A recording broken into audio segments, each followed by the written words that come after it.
Alors dans cette vidéo, on va voir, pour répondre à la question de Baptiste, comment créer un graphique de type camembert sur Excel. Donc là, je le fais en 2007, 2007 et 2010, c'est sensiblement la même chose en termes d'interface graphique. Donc je vais faire insertion d'un graphique et ici, vous avez le type secteur, secteur 2D ou secteur 3D.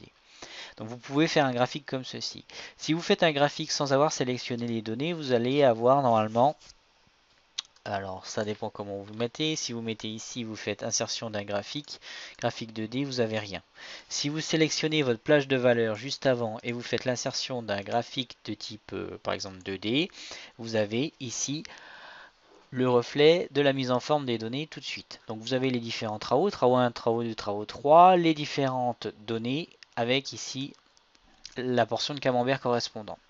Donc vous avez, quand vous avez l'outil graphique et vous créez votre graphique de type camembert, vous avez une partie création. Donc là, ça, c'est purement vraiment ce qui concerne la création, c'est-à-dire le type de graphique, si on veut l'enregistrer comme modèle, intervertir ligne et colonne, sélectionner les données. Donc après sélectionner des données, vous pouvez ajouter des données au niveau de la série, vous pouvez rajouter des noms de la série, la valeur, et vous pouvez modifier également les étiquettes au niveau de la série. Parce qu'ici on a travaux 1, 2, 3, par exemple ça pourrait être 1, 2, 3, ça pourrait être des dates dans le cadre d'autres types de graphiques. Une fois que ça c'est fait, vous avez des modifications au niveau du graphique en termes de représentation, vous avez des formats qui sont préenregistrés, puis après vous avez toute la partie colorielle avec le style de graphique. Vous pouvez déplacer le graphique, donc soit dans l'objet d'une feuille, ou soit sur une nouvelle feuille en tant que graphique.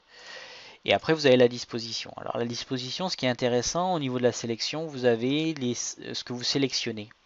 Et là, en fait, quand vous déployez le menu, vous avez ce qui appartient à ce que vous venez de sélectionner. Et après, vous pouvez travailler sur la sélection à partir de ce qui est sélectionné.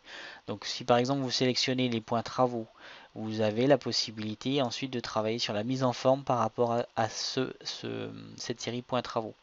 Si par exemple vous travaillez sur la série légende, vous pouvez travailler ensuite au niveau de l'option de la légende, en bas, en haut, à gauche, à droite, sans légende et compagnie. Donc ça c'est très utile lorsque vous travaillez sur les données. Le titre, pareil pour le titre, mise en forme, remplissage, bordure, couleur unie, etc. Donc moi ce que je fais souvent, je le mets en noir et je mets une police en blanc. C'est assez particulier, mais au moins je reconnais tout de suite si c'est moi qui ai fait ce graphique ou un collègue. Ensuite, je peux mettre un fond de couleur par exemple pour ce graphique. Et je peux retravailler également soit le titre, donc soit je peux le faire superposer ou au-dessus, je peux faire la légende comme je disais, donc il y a plusieurs façons d'arriver au même résultat. Vous avez la possibilité de travailler avec la sélection active qui est bien pratique quand votre graphique est vraiment compliqué, mais quand c'est des graphiques plus simples, vous pouvez directement travailler avec ce qui est ici en termes d'étiquette. Vous pouvez ajouter les données, soit au centre comme ceci, soit ajouter à l'extérieur et vous pouvez mettre également d'autres options. Vous pouvez mettre le nom de la série, les valeurs, ce que ça représente en termes de pourcentage et compagnie. Voilà. Et ensuite vous avez la mise en forme. Donc au niveau de la mise en forme, c'est plus la partie vraiment graphique, la partie vraiment déco du graphique. Donc voilà comment faire un graphique de type camembert. Ça répond principalement à une question de Baptiste, mais il y a on peut faire beaucoup de choses en plus, mais voilà comment s'en sortir de manière rapide. Ensuite, il y a autre chose, il y a pour agrandir ou diminuer le graphique, ça c'est important également. Euh, il y a la position, donc ça c'est bien quand lorsque vous voulez travailler, c'est aligné sur la grille, c'est centré, ça c'est aussi important.